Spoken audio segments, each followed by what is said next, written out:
मान्यवर, धार्मिक संपत्तियों को कब्जा करने की एक कोशिश है। इसलिए इस बिल पर न हिंदू को खुश होना चाहिए, न सिख को खुश होना चाहिए, न ईसाई को खुश होना चाहिए, न जैन को खुश होना चाहिए, न बौद्ध को खुश होना चाहिए, क्योंकि नंबर सबका आएगा। और आज वक्फ की संपत्तियां कब्जा करके आप अपने दोस्तों को देंगे, कल गुरुद्वारे की संपत्तियां कब्जा करके आप अपने दोस्तों को देंगे, फिर चर्चों की संपत्तियां कब्जा करके आप अपने दोस्तों को देंगे, फिर बौद्धों की संपत्तियां कब्जा करके आप अपने दोस्तों को देंगे, फिर जैनों की संपत्तियां कब्जा करके आप अपने दोस्तों को देंगे, फिर मंदिरों की जमीनें कब्जा करके आप अपने दोस्तों को देंगे। आप तो वो लोग हैं जिन्होंने प्रभु श्री राम के मंदिर में भी घोटाला किया। मान्यवर, प्रभु श्री राम के मंदिर के जमीन में घोटाला किया। मैं कागज दूंगा सर, मैं कागज दूंगा। ये लोग राम मंदिर में घोटाला करने वाले लोग हैं, राम मंदिर की जमीन का चंदा खाने वाले लोग हैं सर। ये लोग 2 करोड़ की जमीन 5 मिनट में 18 करोड़ में बेची सर इन लोगों ने। 16.5 करोड़ का घोटाला किया, 18.5 करोड़ में जमीन बेची। न मेरा है न तेरा है, ये हिंदुस्तान सबका है। नहीं समझी गई ये बात तो नुकसान सबका है। न तेरा है न मेरा है, ये हिंदुस्तान सबका है। नहीं समझी गई ये बात तो नुकसान सबका है। जो आकर मिल गई इसमें वो दिखलाई नहीं देती, जो नदियां मिल गई इसमें वो दिखलाई नहीं देती। महासागर बनाने में मगर एहसान सबका है, महासागर बनाने में मगर एहसान सबका है। मान्यवर, हम लोग बचपन से एक शब्द सुनते आए, सरकार माई बाप। सरकार माई बाप यानी कि जो सरकार होती है वो लोगों की माई बाप होती है, मां की तरह ख्याल रखती है, पिता की तरह ख्याल रखती है। लेकिन अगर कोई सरकार अपने बच्चों को उसका गला घोटने पे उतारू हो जाए तो वो फिर सरकार निष्पक्ष सरकार नहीं है, नहीं है मान्यवर। वो सौतेली मां है, वो सौतेली मां है, उसका व्यवहार सौतेला है। और आज आप जो काम कर रहे हैं इस बिल के माध्यम से, आप बाबा साहब डॉक्टर भीमराव अंबेडकर जी के द्वारा लिखे गए संविधान की हत्या कर रहे हैं। और ये बात मैं इसलिए कह रहा हूं कि बाबा साहब डॉक्टर भीमराव अंबेडकर जी ने संविधान की धारा 26 में लिखा, धार्मिक मामलों के प्रबंधन की स्वतंत्रता, धार्मिक एवं धर्मार्थ उद्देश्यों के लिए संस्थाओं की स्थापना एवं रखरखाव करना, धर्म के मामलों में अपने स्वयं के मामलों का प्रबंधन करना, चल एवं अचल संपत्ति का स्वामित्व एवं अधिग्रहण करना तथा ऐसी संपत्ति का कानून के अनुसार प्रशासन करना। यह अधिकार आपने नहीं दिया, यह अधिकार किसी भारतीय जनता पार्टी के लोगों ने नहीं दिया। यह अधिकार बाबा साहब डॉक्टर भीमराव अंबेडकर जी के द्वारा लिखे गए भारत के संविधान ने दिया। मानकर और आप उस संवैधानिक अधिकार को छीन रहे हैं एक गैर संवैधानिक बिल लाके।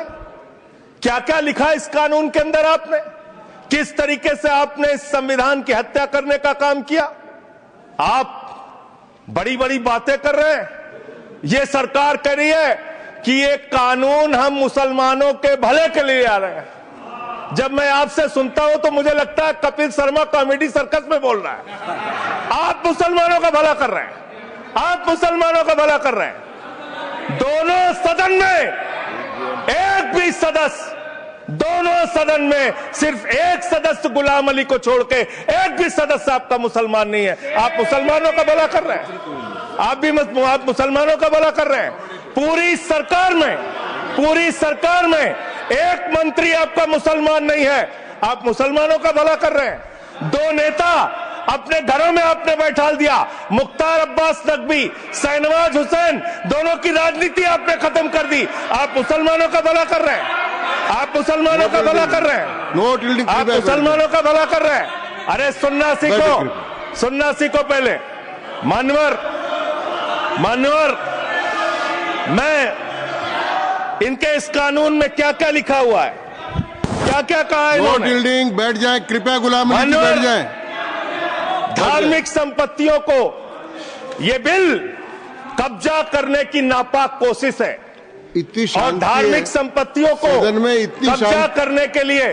सदन में इतनी शांति है कि आराम से आप बोलोगे तो आराम सब- से बोल रहा हूं सर। हाँ, आप बैठे हैं तो आपको देख के वैसे ही आराम आ जाता है। आपको देख के मैं वैसे ही आराम में रहता हूं सर। आप जब है आपका संरक्षण है तो आराम से ही बोल रहा हूं। बोलिए बोलिए। मान्यवर,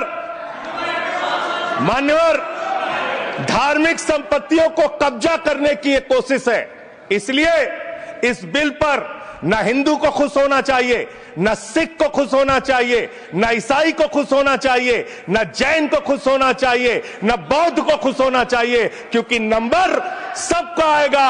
और आज वक्फ की संपत्तियां कब्जा करके आप अपने दोस्तों को देंगे, कल गुरुद्वारे की संपत्तियां कब्जा करके आप अपने दोस्तों को देंगे, फिर चर्चों की संपत्तियां कब्जा करके आप अपने दोस्तों को देंगे, फिर बौद्धों की संपत्तियां कब्जा करके आप अपने दोस्तों को देंगे, फिर जैनों की संपत्तियां कब्जा करके आप अपने दोस्तों को देंगे, फिर मंदिरों की जमीनें कब्जा करके आप अपने दोस्तों को देंगे।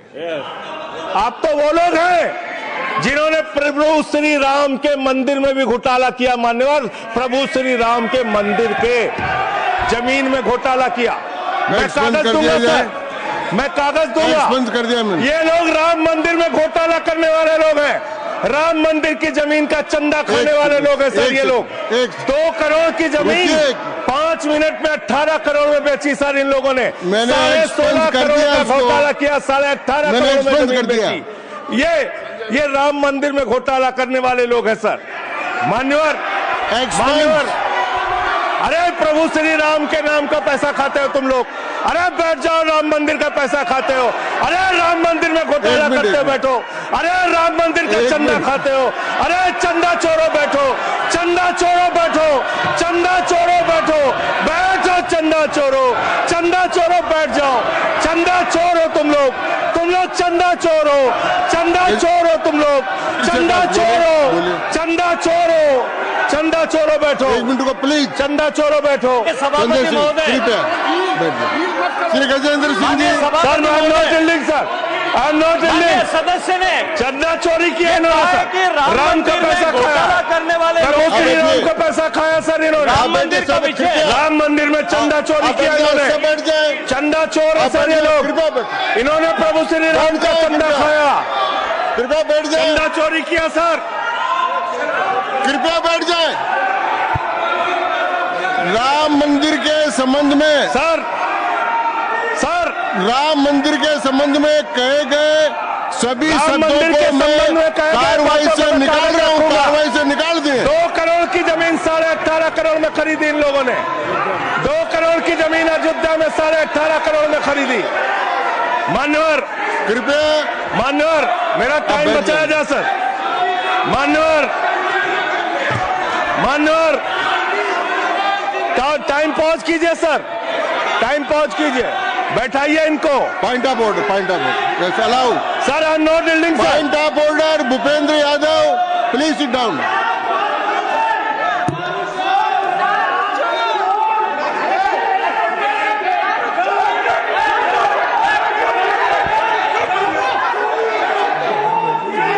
भाई पॉइंट ऑफ ऑर्डर मैंने दिया।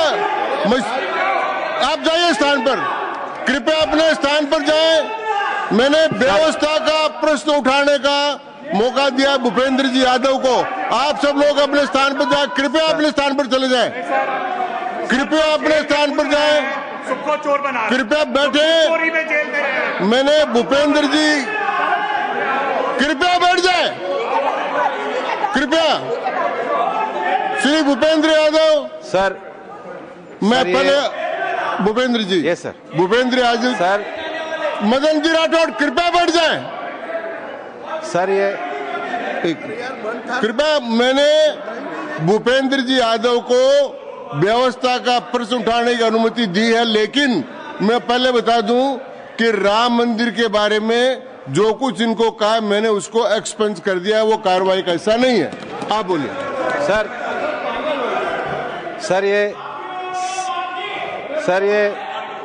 सर ये सदन का उच्च सदन है। रूल में बता देता हूं, रूल 238 और 240। आप 238 और 240, 238 and 240, you read it. Sir there are 238 कौन से? सर 2 रूल्स है, 238, 240। मेरे को बुक की जरूरत नहीं है। हाउ टू स्पीक ये 238 है। सर 240 बड़ा इंपॉर्टेंट है जी। सर कोई भी सदस्य अगर इररिलेवेंट बोलता है, अगर तो ये चेयर की पावर है कि उस सदस्य को रोक सकते हैं।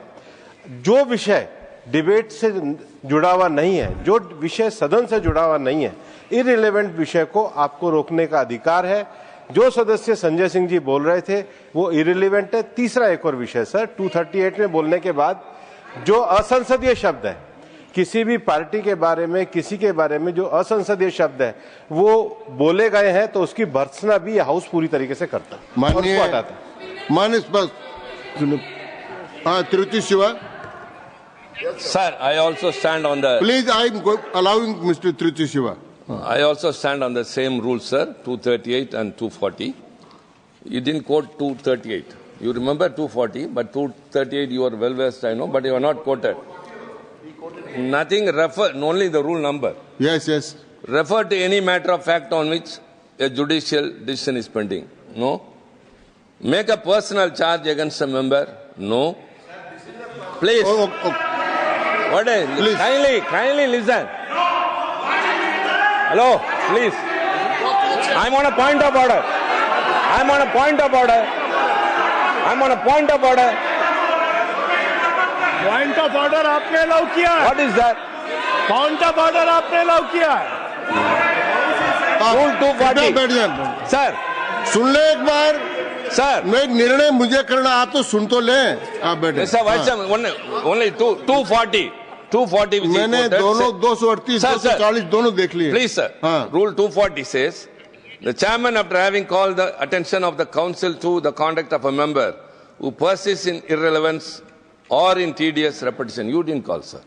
Whether it is irrelevance or repetition has to be decided by the chair. So, the chairman. आप सुनो ना भाई, please. Hello, please. I am speaking to the chair. Please तो I am speaking to the chair. इधर देखिए ना। Sir, it is we leave it to your discretion and Yes. decision, sir. Yes. And not it is repetition or irrelevance can be decided by any other member, sir. Only you, sir. Okay, thank you. मैंने श्री भूपेंद्र जी यादव ने 240 में ये और है कि अगर कोई दूसरा सदस्य भी किसी सदस्य के इररिलेवेंट डिबेट को सपोर्ट करता है तो उसको भी डिबार करना चाहिए, आपको शिवा को भी करना चाहिए। अब एक सेकंड, मेरी व्यवस्था यह है कि 238, 240 के अंतर्गत मैंने ऑलरेडी जो असंसदीय शब्द थे वो और राम मंदिर के बारे में, क्योंकि ये विधेयक की परव्यू में नहीं आता है, इसलिए मैंने राम मंदिर के बारे में इनके लगाए गए इलेक्शन और असंसदीय शब्दों को कार्रवाई से निकाल दिया। धन्यवाद। मान्यवर, आपने कहा कि इससे आप पिछड़े मुसलमानों का भला करने जा रहे हैं।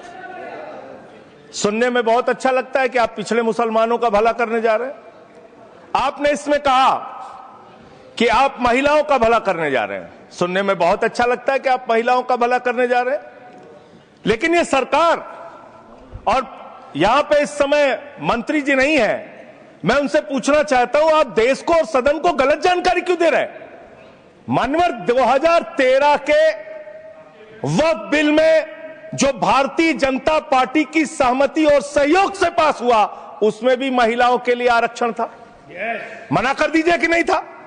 मना करिए कि हम गलत बोल रहे हैं। मानवर, मंत्री जी ने कहा 1 करोड़ सुझाव आया। मैं आपसे पूछना चाहता हूं, कितने करोड़ ईमेल आए, कितने करोड़ पत्र आए, कितने करोड़ सुझाव आए? पूरे देश को जानकारी दीजिए, और मैं आपको दावे के साथ कह सकता हूं, जब पूरा सच सामने आएगा तो देश को पता चलेगा कितने लोग इस बिल के विरोध में थे, कितने लोग इस बिल के समर्थन में थे। मैं जेपीसी का सदस्य था मानवर, मैं कह रहा हूं आपसे लाइए। और आप पिछड़े मुसलमानों का भला करना चाहते हैं?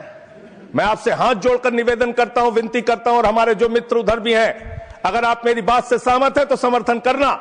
समाज में छुआछूत को, बीमारी को मिटाने के लिए चलिए उठाते हैं कदम, और अगले सत्र में एक बिल लेके आइए। जितने भी हिंदुओं की कमेटियां हैं, ट्रस्ट है, बोर्ड है, उन सारे ट्रस्ट और कमेटियों में 80% आरक्षण दलित, आदिवासी और पिछड़े हिंदुओं को दीजिए। मैं समर्थन करूंगा आपका, माला पहनाऊंगा आपको।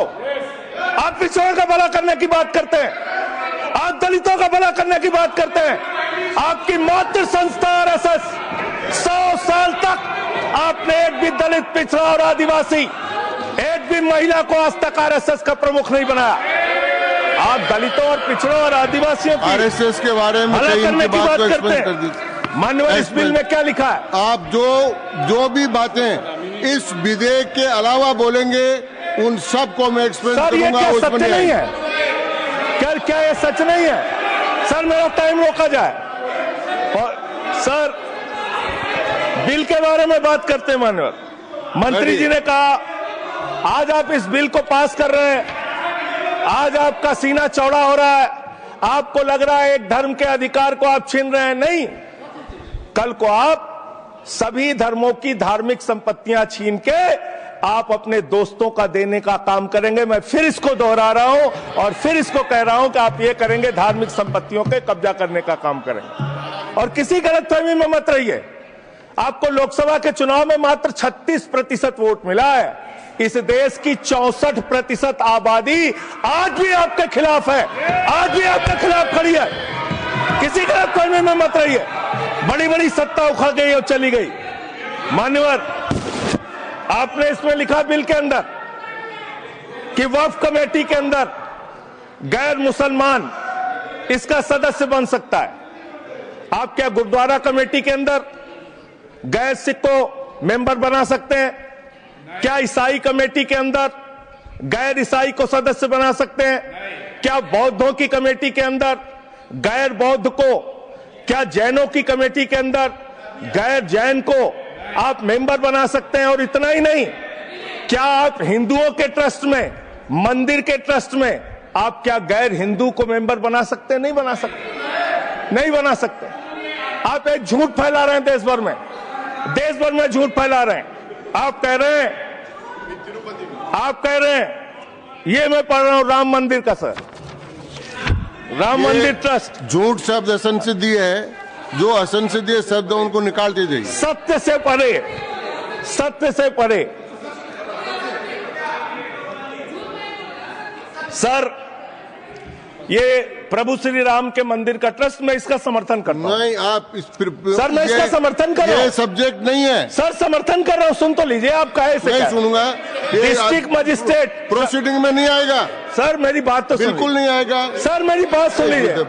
घनश्याम जी प्लीज, चेयरमैन साहब, district magistrate of Ayodhya will be ex officio trustee who will be a practicing Hindu. If the DM is not Hindu, then additional district magistrate will be an ex officio member of the trust. हम इसका समर्थन करते हैं sir. Hindu धर्म के trust में हिंदू को member होना चाहिए, आपने लिखा, हम इसका समर्थन करते हैं। लेकिन आप दूसरे धर्मों के ऊपर कह रहे हैं। कल को आप गुरुद्वारा कमेटियों में कहेंगे सिख नहीं, दूसरे धर्म के लोग इसमें आएंगे। कल को आप जैन कमेटियों में घुसड़ेंगे, बौद्धों की कमेटियों में घुसड़ेंगे। ये बात गलत है, ये पूरी तरीके से गलत है। और आज पूरे देश को आप बताइए, मान्यवर, पूरे देश को आप बताइए, 2009 में आपने अपना घोषणा पत्र जारी किया था, मैनिफेस्टो। ये मैनिफेस्टो आपका लेके आया हूं, ये तो आपका डॉक्यूमेंट है, मेरे घर नहीं बना। इस मैनिफेस्टो में लिखा है इन्होंने कि 2009 के मैनिफेस्टो में लिखा है कि वक्फ की जमीनों पर जो अवैध कब्जे हुए हैं, के.आर. रहमान की कमेटी की रिपोर्ट के हिसाब से हम मुस्लिम धर्म गुरुओं के साथ बातचीत करके उसको खाली कराने का काम करेंगे। कितना दोहरा चरित्र है आपका। आपने कहा वक्फ की जमीनों को खाली कराने का काम करेंगे जिसपे कोई और कब्जा कर रखा है। मान्यवर, एक और बात, सुप्रीम कोर्ट के अंदर आप कह रहे हो कागज चाहिए, कागज चाहिए। मंत्री जी ने कहा कागज चाहिए। मंत्री जी, आपको कागज की बहुत जरूरत होती है, कागज आपको चाहिए। आपकी सरकार ने 2020 में, ये पूरे देश को देखना चाहिए, पूरे देश को सर, 2020 में मैं जेपीसी का मेंबर था, एक कागज वहां मिला में 2020 में सुप्रीम कोर्ट में। सर, आप, मेरी बात नहीं आ रही सर, मेरी बात नहीं आ रही। 2020 में मान्यवर, इस भारत की सरकार ने, मोदी जी की सरकार ने शपथ पत्र दिया सुप्रीम कोर्ट में, से क्या लिखा हुआ है? 99% वक्फ की संपत्तियां डिजिटाइज हो चुकी हैं। मुख्तार अब्बास नकवी साहब आपके मंत्री थे, उनका बयान है 100% वक्फ की संपत्तियां डिजिटाइज हो चुकी हैं। तो जब आप सारी संपत्तियां डिजिटाइज कर चुके हैं, सब कुछ ऑनलाइन कर चुके हैं वामसी पोर्टल में, सारे कागजात जांच चुके हैं, तो क्या आप फसाद कराने के लिए फिर से कागज मांग रहे हैं? फसाद कराने के लिए आप फसाद कराने के लिए कागज मांग रहे हैं? आप फसाद कराने वाले हिंदू हैं, हम सौहार्द फैलाने वाले हिंदू हैं। यह बुनियादी फर्क है, यह बुनियादी फर्क है आप में। आप देश भर में फसाद, नफरत, लड़ाई, झगड़ा कराने का काम करते हैं। मान्यवर, मैं अंत में आप लोगों से सिर्फ एक ही बात कहना चाहता हूं कि आज सच्चर कमेटी की रिपोर्ट की बात कही गई और कहा गया 12,000 करोड़ की आमदनी हो सकती थी। एक सुझाव मैं पूरे सदन की तरफ से इस सरकार को देना चाहता हूं। 12,000 करोड़ की आमदनी की चिंता है वक्फ की, करोड़ों मुसलमानों की चिंता है आपको। एक अपने दोस्त को पकड़ के लाइए, नीरव मोदी को 20,000 करोड़ वसूलिए, 12,000 करोड़ वक्फ को दीजिए, 8,000 करोड़ अपने पास रखिए। 8,000 करोड़ का आपको मुनाफा होगा, 12,000 करोड़ वक्फ को दे दीजिए, करोड़ों मुसलमानों का भला हो जाएगा। मान्यवर, अंतिम बात कह के आपने कहा सच्चर कमेटी की रिपोर्ट से 12,000 करोड़ की आमदनी की बात कही गई है। अर्ध सत्य मत बोलिए, पूरा सत्य बोला कीजिए। सुविधाजनक सत्य मत बोलिए, पूरा सच बोला कीजिए। मंत्री जी, इसमें लिखा हुआ है सच्चर कमेटी की रिपोर्ट में कि भारत की सरकार ने, राज्यों की सरकार ने अलग अलग राज्यों में, अलग अलग जगहों पे 365 वक्फ की संपत्तियां कब्जा कर रखी हैं। आप उसके बारे में नहीं बताते, आप अर्ध सत्य बोलते हैं। मैं तो जेपीसी का मेंबर रहा हूं, मुझे सब पता है। तो इसलिए मान्यवर, आप फैला रहे हैं झूठ, ट्रिब्यूनल के फैसले, बस खत्म सर, खत्म। असत्य, सत्य से परे मान्यवर, सत्य से परे मान्यवर। ट्रिब्यूनल के लिए आप कह रहे हैं उसको अपील नहीं की जा सकती। हाई कोर्ट का फैसला ट्रिब्यूनल के फैसले के खिलाफ आया है, सुप्रीम कोर्ट का फैसला ट्रिब्यूनल के फैसले के खिलाफ आया है। आपने कहा 5 साल का प्रैक्टिसिंग मुस्लिम होना चाहिए। कैसे प्रैक्टिसिंग मुस्लिम तय करेंगे सर? आप क्या मुसलमानों के घर में सीसीटीवी का कैमरा लगाएंगे? कौन नमाज पढ़ रहा है, कौन नमाज नहीं पढ़ रहा है, कौन मुसलमान है, कौन मुसलमान नहीं है? आपने मान्यवर ऐसे प्रावधान इसमें रखे हैं जो बड़े अजीब हैं, जो अपने आप में ये बताते हैं कि आपकी मंशा सिर्फ देश में झगड़ा कराने की है, नफरत फैलाने की है, फसाद कराने की है। आपकी मंशा कहीं भी मुसलमानों का या किसी वर्ग का भला करने की नहीं है। बस एक अंतिम बात कह के अपनी बात समाप्त करूंगा।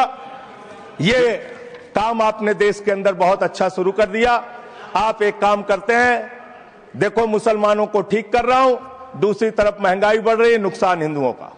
94 लाख करोड़ रुपए शेयर बाजार में डूब रहा है, नुकसान हिंदुओं का। 11 लाख बच्चे स्कूलों से बाहर निकल गए, नुकसान हिंदुओं का। तो मुसलमानों को ठीक करने के नाम पर आप नुकसान देश के करोड़ों हिंदुओं का भी कर रहे हैं। इसलिए ये सब बातें करके देश में आप नफरत फैला के ये सब झगड़े फसाद के काम मत कीजिए।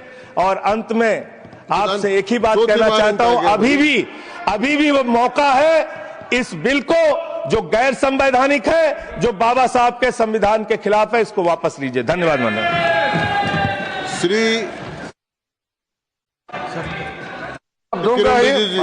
संजय सिंह जी को मैं जवाब देना चाहता हूं, सबका जवाब देंगे, लेकिन समस्या ये है, माननीय मंत्री जी को हस्तक्षेप करने का अधिकार है। जब मैं when I reply to everybody, please, मैं सबको जवाब दूंगा। मैं सिर्फ इतना ही कह रहा हूं कि संजय सिंह इतना तर्कहीन बात करते हैं, जवाब देने के लिए जगह भी नहीं है।